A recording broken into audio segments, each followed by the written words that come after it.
Hello guys, in this video I am going to show you how to save a translation on the Google Translate application. But first I just want to mention, don't forget to subscribe to my channel because at 100,000 subscribers I am going to show you my whole YouTube revenue statistics and growth strategy, how to make money online. Now let's jump into it. First of all, open the application on your phone, and after that click on the home button down below. Start typing in your text after selecting the source and then the target language at the top of the screen.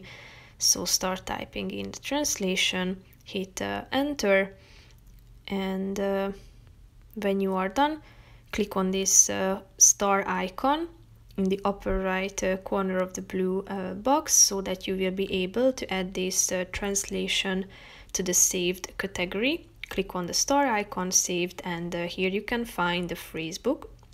So all of the saved words will be added to this section, and as you click on it you can check out the definition, abbreviation, example sentences, so that you will be able to acquire the meaning of these words and the usage of these expressions. So that's pretty much it for this video, guys. See you in the next one. Bye bye.